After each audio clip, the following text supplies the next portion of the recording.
मेरे प्यारे दोस्तों, आप सभी को नमस्कार। वेलकम टू केकेजा मैथमेटिक्स क्लासेस। आज हम लोग मैट्रिक्स के बारे में कुछ पढ़ने वाले हैं। जैसा कि हमारे हमारे यूट्यूब चैनल पर डिफरेंशियल कैलकुलस के कई कई सारे वीडियो अवेलेबल हैं, जाके आप देख सकते हैं। और मेरा जो आज का लेक्चर होने वाला है वो मैट्रिक्स पर होने वाला है। ठीक है, तो चलिए हम लोग शुरू करते हैं। तो दोस्तों, मैट्रिक्स क्या होती है? What do mean by matrix? Matrix क्या होती है? तो मैट्रिक्स कुछ नहीं होता। जब अपने पास कुछ नंबर हो और जब हम उस नंबर को किसी रेक्टेंगुलर बॉक्स के भीतर बंद कर देते हैं, ठीक है, तो उसी को हम लोग मैट्रिक्स कहते हैं। जैसे matrix is the rectangular array of number. ठीक है, जैसे मान लीजिए अपने पास कुछ नंबर है और कुछ उठाया मैंने और उसको बंद कर दिया। ठीक है, तो ये जो कहलाए ये आपका मैट्रिक्स कहलाएगा। ठीक है, मैट्रिक्स को जो हम जिस साइन से डिनोट करते हैं वो तीन टाइप का साइन होता है। या तो आप कैपिटल ब्रैकेट या फिर जिसे स्क्वायर ब्रैकेट करते हैं तो आप स्क्वायर ब्रैकेट से भी लिख सकते हो। ठीक है, ओके। या फिर आप स्मॉल ब्रैकेट से भी लिख सकते हो, स्मॉल ब्रैकेट से भी आप लिख सकते हो। ठीक है, या फिर आप एक तीसरा साइन यूज कर सकते हो जो कुछ इस टाइप का दिखता है। ठीक है, ये तीनों साइन मैट्रिक्स का है। ठीक है, मैट्रिक्स को आप लिख सकते हो, लेकिन 12th लेवल पर जो आपको मैट्रिक्स का साइन दिखेगा वो मोस्टली आपको ये साइन दिखेगा। ठीक है, तो चलिए हम लोग आगे बात करते हैं। तो मैट्रिक्स है दोस्तों, ये जो होता है ये मैट्रिक्स का ये एलिमेंट कहलाता है। क्या कहलाता है? मैट्रिक्स का एलिमेंट कहलाता है। ठीक है, ओके।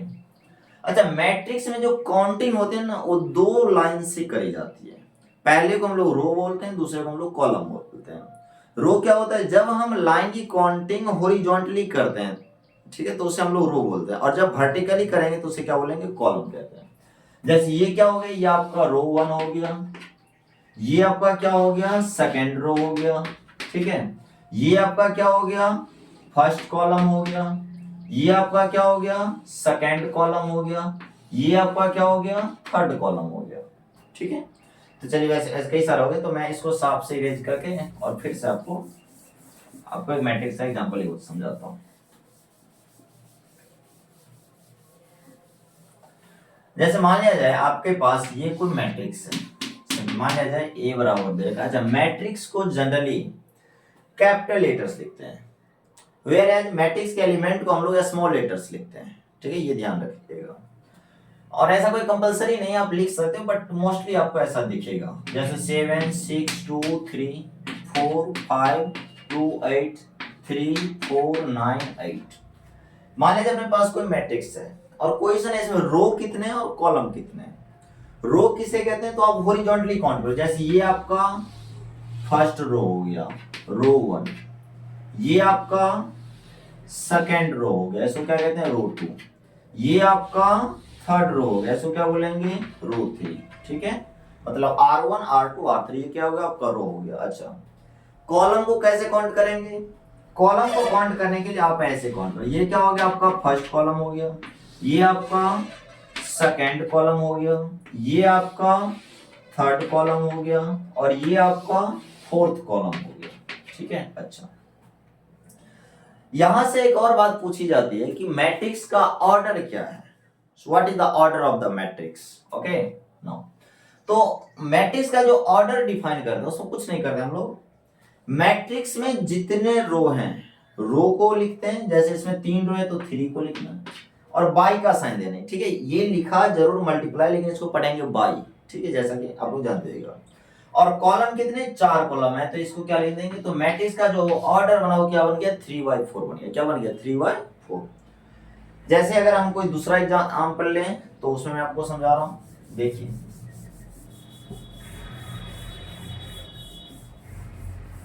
जैसे मान लिया जाए मेरे पास एक मैट्रिक्स है, सपोज दैट 7 8 2 3 1 2 4 2 3 2 1 4 9 8 4 7। जैसे मान लिया जाए ये कोई मैट्रिक्स है, मान लिया जाए इसको हम कैपिटल बी कह देते हैं। ठीक है, ओके। मैं कहता हूं इसमें पहली बात आपको बताओ रो कितना है। तो रो के लिए क्या करेंगे? हॉरिजॉन्टली काउंट करेंगे। तो ये हो गया आपका, ये हो गया आपका, ऐसे नहीं बनाते हैं, ये थोड़ा कचरा हो जाता है। ये हो गया आपका फर्स्ट रो, ये हो गया आपका सेकेंड रो, ये हो गया आपका थर्ड रो, ये हो गया आपका फोर्थ रो। ठीक है, ओके। कॉलम कितने इसमें? ये हो गया आपका फर्स्ट, ये पूरे को लेके चल रहे हैं, ठीक है पूरे। ये हो गया आपका फर्स्ट कॉलम, ये क्या हो गया आपका सेकंड कॉलम, ये क्या हो गया आपका थर्ड कॉलम, ये क्या हो गया आपका फोर्थ कॉलम, ठीक है फोर्थ कॉलम।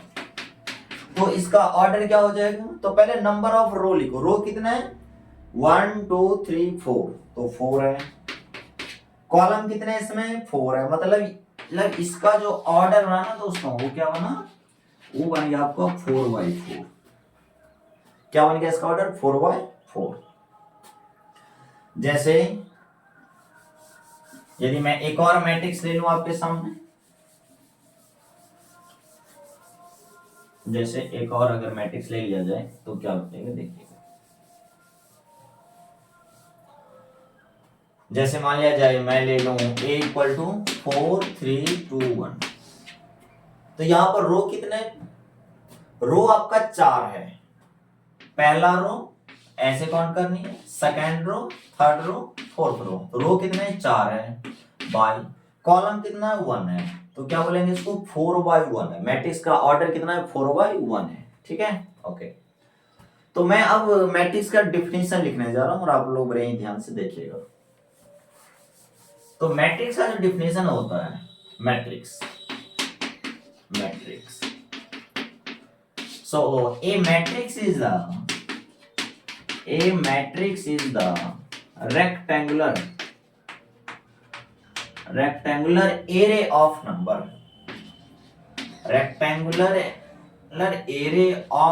mn numbers। अच्छा, ये ध्यान रखना, ये नंबर्स रियल भी हो सकते हैं, कॉम्प्लेक्स भी हो सकते हैं। कॉम्प्लेक्स कहने का मतलब क्या, कॉम्प्लेक्स नंबर आप लोग जानते हैं, ऐसा मतलब इस टाइप का number x plus iota y, where आप लोग आयोटा का वैल्यू जानते होगा, आई स्क्वायर वैल्यू क्या होता है -1, and I to the power 3 का वैल्यू क्या होता है माइनस आयोटा, और आई का पावर 4 का वैल्यू क्या होता है 1 होता है। ये कहलाता है कॉम्प्लेक्स नंबर।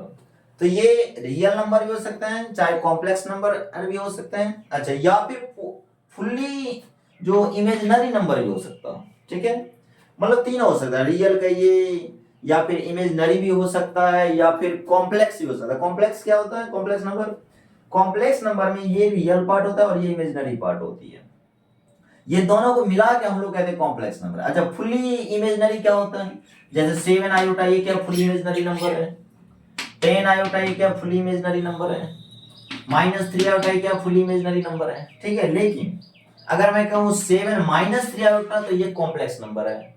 कॉम्प्लेक्स नंबर के लिए हमेशा x प्लस आयोटा y के टाइप का होना चाहिए। अच्छा, ये ध्यान रखिएगा, सारे इमेजिनरी नंबर कॉम्प्लेक्स नंबर होते हैं, ठीक है। सारे रियल नंबर कॉम्प्लेक्स नंबर होते हैं, बट सारे कॉम्प्लेक्स नंबर रियल नंबर नहीं होते, ठीक है। क्यों, जैसे मैंने लिख दिया 7 क्या है रियल नंबर है, तो क्या आप इसको ऐसे नहीं लिख सकते हो 0 इंटू आयोटा, देखिए x प्लस आयोटा y पर आ गया, 7 क्या हो गया रियल पार्ट, 0 क्या हो गया ये इमेजिनरी पार्ट हो गया, ये कॉम्प्लेक्स नंबर हो गया।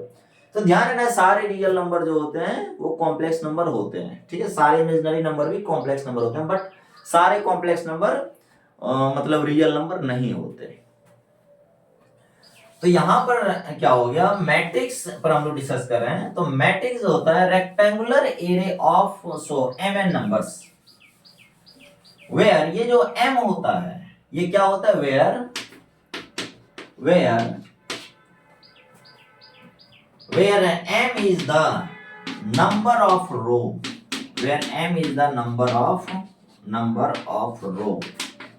row and n is the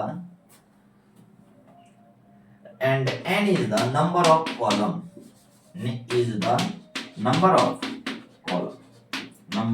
column,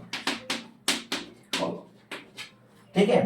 मान लीजिए आपके पास mn नंबर है और आपने उसका मैट्रिक्स बना लिया, तो मैट्रिक्स में जो ये जो स्मॉल m दिख रहा है ये क्या है, रो को दिखाएगा, और ये जो स्मॉल n दिख रहा है ये क्या दिखाएगा, उसमें कितने कॉलम है ये इंडिकेट करेगा, ठीक है। तो ये आप नोट डाउन करें, फिर हम उससे आगे मूव करते हैं।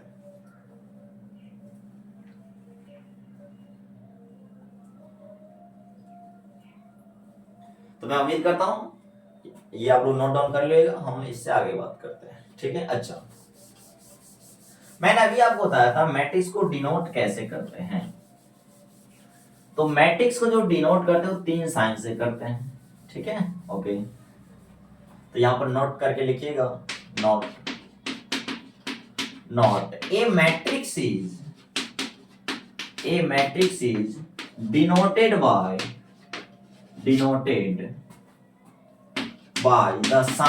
denoted by the sign, या तो आप ऐसे लिख लो जिसे स्मॉल ब्रैकेट कहते हैं, या फिर आप स्क्वायर ब्रैकेट लिख लो, ओके, या फिर आप ये साइन यूज करो, क्योंकि ये तीनों साइन मैट्रिक्स के डिनोटेशन की होती है, ठीक है। तो ये नोट डाउन कीजिए, फिर आगे मूव करते हैं। तो मैं उम्मीद करता हूँ आपने नोट डाउन कर लिया होगा। अब हम इससे आगे की बातों को मूव करते हैं। अच्छा, अब तीसरा दोस्तों हम देखते हैं मैट्रिक्स का टाइप। हालांकि मैट्रिक्स तो कई टाइप के होते हैं, बट यहाँ पर हम कुछ इंपोर्टेंट जो आपका टाइप है मैं उसी पे डिस्कस करने वाला हूँ। जैसे पहला जो होता है, तो हेडिंग है आपका टाइप्स ऑफ मैट्रिक्स या मैट्रिसेस, टाइप्स ऑफ मैट्रिसेस, ठीक है। पहला है आपका रो मैट्रिक्स क्या होता है? वैसा मैट्रिक्स जिसमें सिंगल रो हो उसे क्या कहेंगे हम लोग? रो मैट्रिक्स कहेंगे। वैसा मैट्रिक्स जिसमें रो कितने हो? केवल और केवल 1 रो हो, उसे क्या बोलेंगे हम लोग? रो मैट्रिक्स बोलेंगे। जैसे आज फॉर एग्जांपल, जैसे मान लिया जाए अगर मैं आपको कहूं 7 2 3, ये क्या है? ये आपका रो मैट्रिक्स है, क्योंकि इसमें रो कितने? रो एक ही है, ओके। अच्छा, कॉलम मोर देन 1 हो सकता है, वैसी बात है, ठीक है, ये ध्यान रखिएगा। हमें केवल रो मैट्रिक्स में रो को देखना है, रो कितने हैं, रो कितने होना चाहिए? केवल और केवल एक होना चाहिए। तो इसका डेफिनेशन क्या है, मतलब कैसे लिखेंगे? A matrix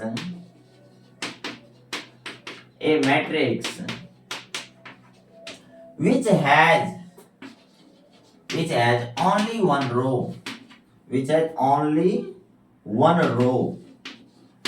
is called a matrix which has only one row is called row matrix.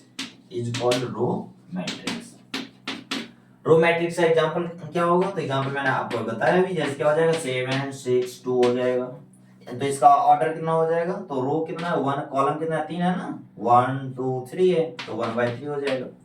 जैसे आप ले लो 7, ये देखिए क्या 1/1 का है। आपको केवल रो देखना है, रो 1 है, कॉलम कुछ भी हो उससे हमें कोई लेना देना नहीं है, ठीक है, रो मैट्रिक्स में।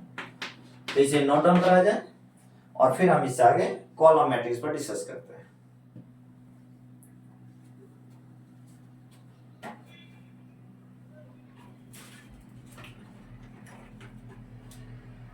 तो चलिए दोस्तों, हम लोग अब कॉलम मैट्रिक्स पे डिस्कस करते हैं।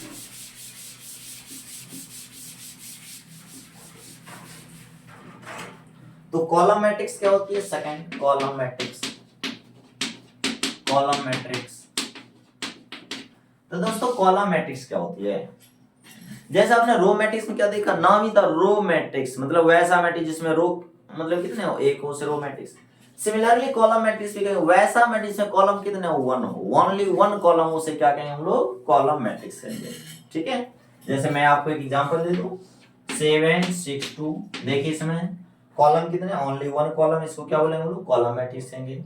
रो कितने? रो इसमें 3 है, 1 2 3, मतलब 3/1 का, ठीक है। तो कॉलम कितने? कॉलम 1 है, बट रो मोर देन 1 हो सकता है, ठीक है, ओके। तो अगर हम इसका डेफिनेशन लिखें तो क्या लिखेंगे? ए मैट्रिक्स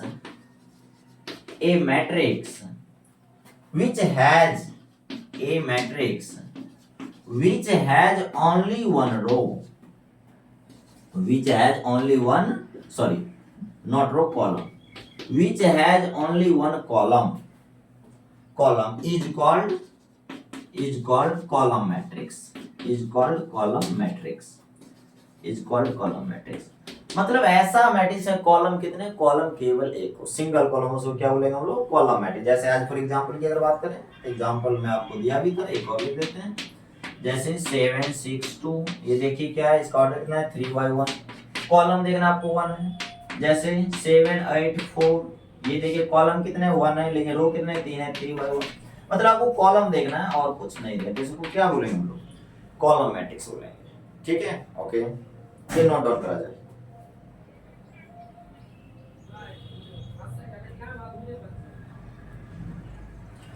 तो नेक्स्ट मैट्रिक्स पर हम डिस्कस करते हैं और उसका नाम होगा अपना स्क्वायर मैट्रिक्स। नेक्स्ट मैट्रिक्स जो होगा आपका बच्चों होगा स्क्वायर मैट्रिक्स। तीसरा जो होगा वो होगा आपका स्क्वायर मैट्रिक्स, स्क्वायर मैट्रिक्स। तो दोस्तों पहले आप मुझे बताओ व्हाट इज स्क्वायर, स्क्वायर किसे कहते हैं? तो स्क्वायर कहने का मतलब यह है वो रेक्टेंगल जिसका लेंथ और ब्रीथ क्या हो जाए, सेम हो जाए। वो रेक्टेंगल जिसका लेंथ और ब्रीथ क्या हो जाए, सेम हो जाए, उसे क्या कहते हैं हम लोग, स्क्वायर कहते हैं। तो वही बात है स्क्वायर मैट्रिक्स में भी, वो मैट्रिक्स जिसमें नंबर ऑफ रो और नंबर ऑफ कॉलम क्या हो जाए, सेम हो जाए। मतलब अगर 4 रो है तो 4 कॉलम हो जाए, 10 रो है तो 10 कॉलम हो जाए, 15 रो है तो 15 कॉलम हो जाए। तो हम ऐसे मैट्रिक्स क्या कहेंगे, स्क्वायर मैट्रिक्स है। क्या कहेंगे, स्क्वायर मैट्रिक्स। तो लिखेंगे a matrix, a matrix capital A equal to a i j, j j j of order m by n is said to be a square matrix, if m equal to n हो जाए। मतलब number of रो और number of column क्या हो जाए, same हो जाए, उसको क्या कहेंगे हम लोग, स्क्वायर मैट्रिक्स कहेंगे। जैसे आज फॉर एग्जांपल के लिए अगर मैं आपसे पूछूं तो क्या हो जाएगा, जैसे 4 2 3 2, देखिए क्या है ये 2/2 है। जैसे 7 8 2 3 2 1 2 3 1, ये देखिए क्या है 3/3, मतलब जितना रो उतना ही कॉलम है, जितना रो उतना ही कॉलम है। क्या कहेंगे हम लोग, इसको स्क्वायर मैट्रिक्स है। क्या कहेंगे इसको, स्क्वायर मैट्रिक्स। तो ये नोट डाउन कीजिए। उसके बाद हम लोग नेक्स्ट अपना डायगोनल मैट्रिक्स की शुरुआत करते हैं।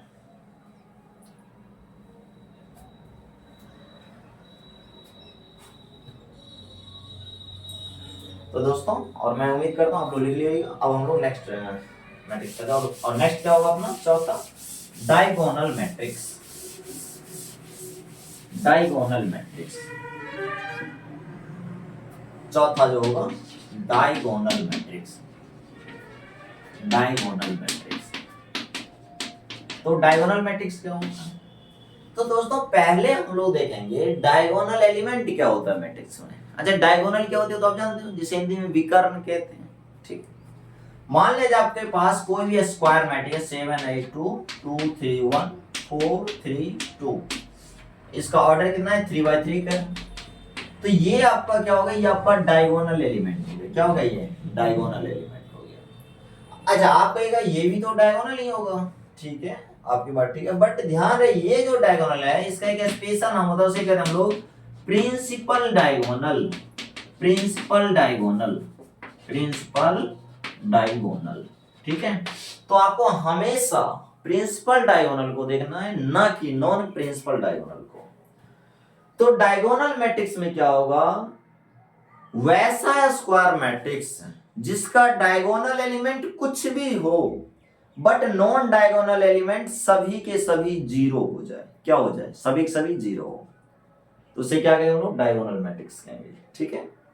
मतलब आप कह सकते हो कि यदि इस मैट्रिक्स को हम डायगोनल कहेंगे तो क्या होना चाहिए, non diagonal element. Non diagonal element कौन बच्चा, ये सब बच्चा, ये क्या हो जाना चाहिए, जीरो हो जाए। ये जीरो, ये भी जीरो, ये भी जीरो, यहाँ भी जीरो, जीरो जीरो। अब ये क्या हो गया आपका, ये हो गया आपका डायगोनल मैट्रिक्स। डायगोनल एलिमेंट क्या है, 7 3 2 है, बट नॉन डायगोनल एलिमेंट क्या है, 0 0 है, ठीक है। जैसे क्या कहें हम लोग, डायगोनल। तो यहां से आप एक चीज और देख रहिएगा, डायगोनल मैट्रिक्स होने के लिए पहले मैट्रिक्स को स्क्वायर मैट्रिक्स होना पड़ेगा, अर्थात उसमें नंबर ऑफ रो और नंबर ऑफ कॉलम को क्या होना पड़ेगा, सेम होना पड़ेगा। यदि नंबर ऑफ रो और नंबर ऑफ कॉलम सेम नहीं है, इट मींस दैट वो स्क्वायर मैट्रिक्स नहीं है, और यदि वो स्क्वायर मैट्रिक्स नहीं है देन डायगोनल मैट्रिक्स नहीं होगी। सिंपल सी बात है।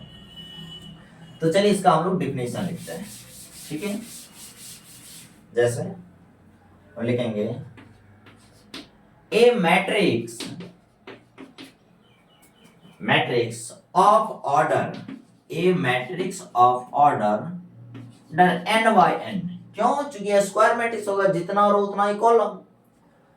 तो a matrix of order n by n is said to be diagonal matrix, said to be diagonal matrix if their non-diagonal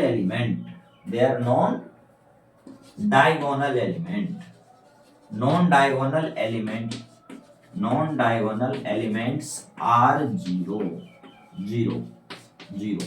ठीक है। A matrix of order n by n is said to be diagonal matrix if their non-diagonal elements are zero.